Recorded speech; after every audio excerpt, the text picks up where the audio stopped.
కేవీఆర్ మరియు ఇతర YouTube channels నడిపే వాళ్లకు ఎవరికైతే పోలీసు వాళ్ళు ఇబ్బంది పెట్టినరో వాళ్ళందరికీ సంఘీభావం ప్రకటిస్తూ సామాఖ్య నిర్వాహకులకు అభినందనలు తెలియజేస్తూ,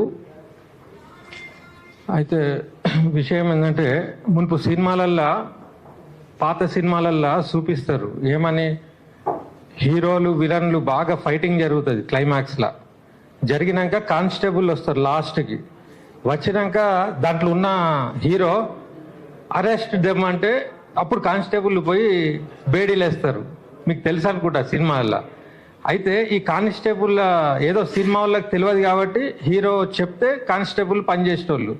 సేమ్ ఇప్పుడు ఏమవుతుందంటే ఈ రాజకీయ నాయకులు అరెస్ట్ హిమ్ అంటే వీళ్ళు పోయి అరెస్ట్ చేస్తున్నారు, వాళ్ళ మీద కేసు పెట్టు అంటే పెడుతున్నారు, ఎఫ్ఐఆర్ చేయొద్దు అంటే చేస్తలేరు, చేయకూడని ఎఫ్ఐఆర్లు చేస్తున్నారు. ఫర్ ఎగ్జాంపుల్ నేను చెప్తా చూడండి, ఇప్పుడు న్యాయబద్ధంగా రియల్గా ఒకళ్ళ మీద ఎఫ్ఐఆర్ బుక్ చేయాల్సిన పోలీసోడు అది సివిల్ సూట్ అని మూలకు పెట్టేస్తుండ్రు. అప్పుడు పౌరుడు ఏం చేస్తుండు, ప్రైవేట్ కంప్లైంట్ లాగా కోర్టుకి ఆశ్రయిస్తుండ్రు. కోర్టు న్యాయమూర్తి కూడా అరే ఈ ఎవిడెన్సెస్ ఉన్నాయి కాబట్టి ఎఫ్ఐఆర్ ఎందుకు బుక్ చేయలే, ఇది సివిల్ కాదు, చలో ఎఫ్ఐఆర్ బుక్ చేయని పంపినా కూడా మళ్ళా వాళ్ళు రాజకీయ నాయకుల ఒత్తిడికి వచ్చి ఇది సివిల్ నేచర్ అనే పంపించేసే పరిస్థితి ఉన్నది ఇప్పుడు తెలంగాణలో. నేను ఫ్యాక్ట్ చెప్తున్నా. అదే అసలు కేసే ఎఫ్ఐఆర్కే ఎలిజిబుల్ లేని వాటికి ఇప్పుడు నేను చూసిన సెక్షన్స్ మొత్తం కూడా చాలా పెద్ద పెద్ద డేంజర్ సెక్షన్స్ ఉన్నాయి. అవి మత కలహోలాలు, మీడియాల మొత్తం వివక్షలు, ఇట్లాంటి వాటికి పెట్టే సెక్షన్లు అవి. అంటే సెక్షన్లు ఇష్టం వచ్చినట్టు పెట్టేసి చలో వాడిని నూకేయడమే, ఆ టైప్ తయారైపోయింది. ఇట్లాంటి పరిస్థితులల్లో ఈ యూట్యూబ్ అనేది సామాన్యుల పక్షాన ఒక వరంలాగా వచ్చింది. ఆ ఆయుధాన్ని మోసుకొని ప్రజల పక్షాన పాటుపడే సైనికులందరికీ కూడా ఈ వేదిక నుంచి అభినందనలు. ఇప్పుడు ఈ సమాజానికి రక్షకులు మీరే, పోలీసులు కాదు, రక్షక భటులు అని వాళ్ళకి పేరున్నది. కానీ ఇప్పుడు యూట్యూబర్లే రక్షక భటులు అయిపోయినారు ఏది ఇప్పుడు సమాజంలో. అయితే మెయిన్ స్ట్రీమ్ మీడియాలు ఒకప్పుడు బాగానే ఉండేది, అట్లీస్ట్ ఒక ఎడిటోరియల్ పేజ్ అన్నా ప్రజల పక్షాన ఉండేది, ఆ ఎడిటర్కి అనుకూలంగా ఏమన్నా ఉండేది. ఇప్పుడు ఎడిటోరియల్స్ కూడా పాలక పక్షమే ఉన్నాయి, అది చాలా దురదృష్టకరం. కానీ నేను రిపోర్టర్లు, ప్రింట్ మీడియా ఇప్పుడు ఎవరెవరైతే ఉంటారో నేను వాళ్ళ రిపోర్టింగ్ చూస్తున్నా, పాపం వాళ్ళు అన్ని కవర్ చేసి పంపుతున్నారు. కానీ అక్కడ పోగానే ఎవరిని వేయాలి, ఎవరిని వేయద్దు, ఎట్లా వేయాలి, ఎట్లా చేయొద్దు అని మొత్తం దారుణంగా తయారున్నది. అది ఎట్లున్నదంటే ఇప్పుడు లీడర్లకు మీడియా ఒకటే ఉండేది, ఎక్స్పోజ్ అయితే ఎట్లా అనే భయం.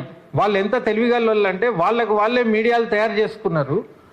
ఇక వాళ్ళకు అడిగేటోడే ఉండడు అనే టైంలో ఈ యూట్యూబ్ వచ్చింది. ఆ యూట్యూబ్ ఇన్ఫ్లుయెన్సర్స్ కూడా ముందుకు వచ్చిండ్రు. ఆ ఇన్ఫ్లుయెన్సర్స్ని కూడా ఎట్లా అరికట్టాలి అని చెప్పి కొత్త చట్టాలు తెస్తుంది ఇప్పుడు ప్రభుత్వం.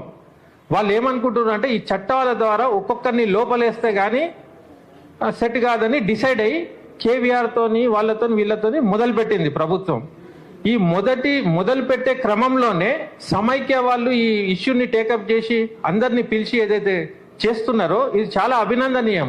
నేను అనేది ఏంటంటే బతికున్న సీనియర్ జర్నలిస్టులు ఎవరైతే తలపండిన వాళ్ళు అందరు ఉన్నారో వాళ్ళు కూడా ఈ యంగ్స్టర్స్కి సపోర్ట్గా రావాలి ఈ టైంలో.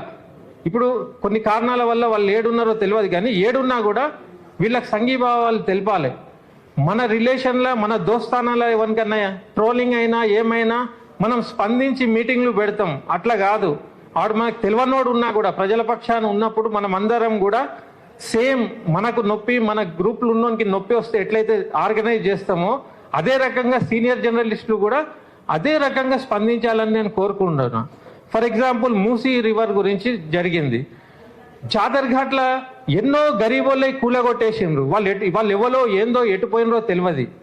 అదే మధు పార్క్ కాడ బాగా బ్రహ్మాండంగా నిర్వహించుకున్నారు. తర్వాత ఏం తెలిసింది, దాంట్లో కొద్దిగా ఇన్ఫ్లుయెన్స్ ఉన్న జర్నలిస్టులు వీళ్ళు ఉన్నారని నాకు తెలిసింది. అయితే సేమ్ మధు పార్క్కి ఎలా అయితే ఆర్గనైజ్ చేసుకున్నారో ఆ పేదల పక్షాన కూడా సేమ్ చేయాలని నేను కోరుకుంటున్నా. సంతోషం, మీ కూడా కూలగొట్టద్దు, మేము కూలగొట్టాలనం. కానీ ఆ పేదల మధు పార్కులు ఎక్కడున్నాయి, వాళ్ళ గుడిసెలు ఏడున్నాయి, అవి కూలైపోయినాయి. మరి వాళ్ళ గురించి అందరు స్పందించని ఉండే కదా. ఇలా మధు పార్క్ గురించి వచ్చినప్పుడు మనం అందరం స్పందిస్తున్నాం. అయితే నేను అనేది ఏంటంటే అట్టడుగు వర్గాల గురించి అన్యాయం జరిగేటప్పుడు మొదటి స్పందన రావాలి. సేమ్ ఇప్పుడు కేవీఆర్ అనే పిల్లగాడు ఆయన ఎట్లా కించపరిచిండ్రు, నువ్వు ఇంత ఉన్నావు, నువ్వు చంద్రబాబుతో పెట్టుకుంటావా, అవి ఇవి, అది చాలా దురదృష్టకరం. ఒక పోలీసు వాళ్ళు అట్లా మాట్లాడు ఏంది వాళ్ళు. తర్వాత ఏంది, ఈ వేదిక మీద నేను ఎన్నడూ కేసీఆర్ని పొగడలే. ఇప్పుడు నేను ఒక్క అంశంలో పొగడాలనుకుంటున్నా. ఆయన రాజకీయంగా చంద్రబాబు నాయుడు వల్ల ఆయనకు ఊకే ఇదేంది ఇది ఎప్పటికీ అంటుకొని ఉన్నదని చెప్పి ఎంత చాకచక్యంతో ఓటుకు నోటు కేసులో ఇరికిచ్చి ఎల్లగొట్టిండు. కాబట్టి యూట్యూబర్స్ లారా నేను మిమ్మల్ని ఏమంటున్నా అంటే ఇట్లాంటి జరగద్దంటే మీరు ఇంకా ఎక్స్పోజ్ చేయండి, మీ జర్నలిజాన్ని ఇంకా పెంచండి. కేసీఆర్ని స్ఫూర్తిగా తీసుకొని ఆ అంశంలో మాత్రమే, మిగతాది నేనేమంటలేను. కేసీఆర్ ఎంత చాకచక్యంగా చంద్రబాబును 10 ఏళ్ళు ఉమ్మడి ఉన్నా కూడా మొదట్లోనే బిస్తర్ పంపించగలిగాడు. ఆ తెలివితేటలు కేసీఆర్ అన్ని విభాగాలలో అన్ని అస్తిత్వాలకు ఆయన రక్షకుడిగా ఉండి అన్ని అట్లనే చేసి ఉంటే ఇవాళ ఈ మీటింగ్ ఉండేది కాదు. కాబట్టి రాజకీయ నాయకుల మీద మనం పెద్ద నమ్మకాలు పెట్టుకునే అవసరం లేదు. ఇక వాళ్ళంతా ఒకటే, ఏదో కొట్లాడుకుంటా ఉంటారు. వాళ్ళ లక్ష్యం ఏంటంటే సంపాదన, భూములు, ఎట్లా దోపిడీ, ఎన్ని కోట్లు వేసుకోవాలి. ఎందుకంటే మళ్ళీ ఎలక్షన్స్ వస్తే పైసలే కావాలి అని వాళ్ళ నోటేషన్. కాబట్టి పబ్లిక్కి సీట్లు పైసలు ఇస్తేనే అమ్ముడు పోతారు, కొంటారు. కాబట్టి పైసలు ఉంటే గెలుస్తామని ఒక ధీమాతో వాళ్ళు ఉన్నారు. కాబట్టి వాళ్ళ పని వాళ్ళు చేసుకుంటారు. వాళ్ళ మీడియాలో అవే పనులలో వాళ్ళకు వకాల్తా ఇస్తుంది. మన పని మనం చేద్దాం, మనం ప్రజల పక్షాన నిలబడదాం. నేను ఒక నమ్మకంతో ఏం చెప్తున్నా అంటే ఒక దినం వస్తుంది, మీ ఎక్స్పోజ్ చేసి మీ పనిదనం వల్ల ప్రజలకు కూడా అవేర్నెస్ వస్తుంది. ఒక దినం వచ్చినాడు దూత్ కా దూత్ పానీ కా పానీ అవుతుంది. దొంగలెవలు, లంగలెవలు, ప్రజల పక్షం ఎవలు అనేది మీకు అక్కడ క్లియర్ చేస్తున్నారు మీరు ఆల్రెడీ. మీకు తెలియదు మీ శక్తి. కాబట్టి మీరు నిస్సహాయంగా ఉండకుండా ఇంకా పిచ్చి పెంచండి కానీ తగ్గియకండి.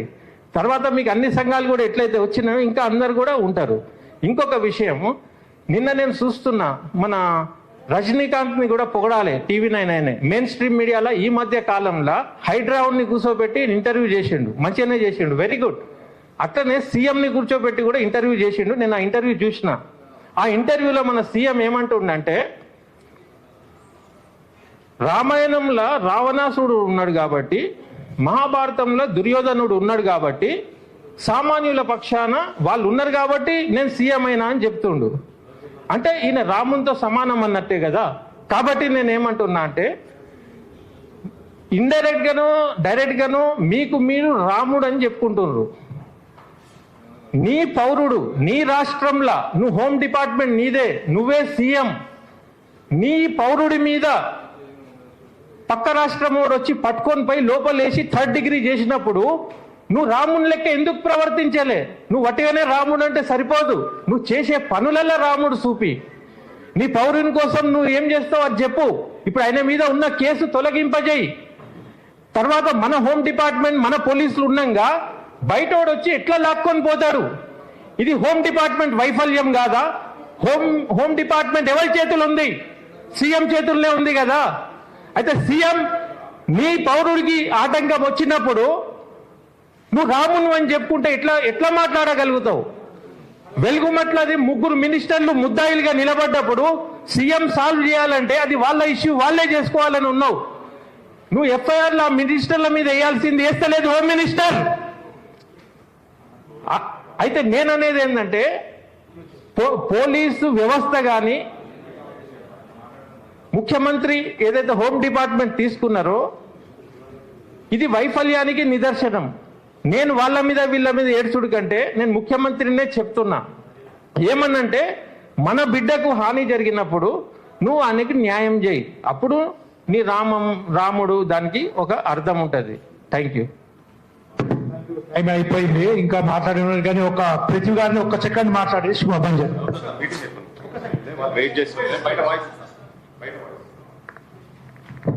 ఓకే, ఈ సమావేశం ఇంతతో ముగిస్తున్నాం.